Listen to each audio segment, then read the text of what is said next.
Here's a throwback to my very first project, which was building a butler's pantry in the summer of 2020. We drew out the plans based on the space that we had and kind of the vision that we were thinking of.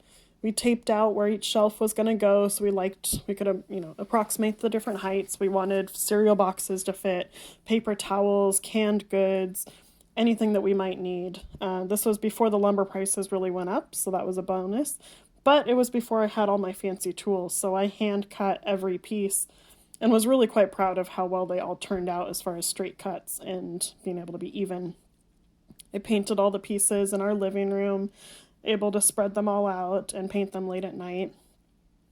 And most of them were white, but we did stain the shelves, and we did stain three front pillars, three front legs essentially onto it. So I did most of those myself, and then our daughters were able to help with the ones that were the really, really long shelves to go on the back wall. So that was really nice as well because they were able to contribute to the family, and it gave us something to do during most of the lockdowns.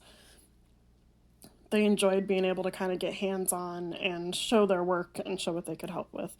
Our house is not super level in certain parts, just an older house, so we made some adjustments to make that work. We built all the shelves. The lower ones fit paper towels. Upper ones are a little bit shorter. Got the butcher block on.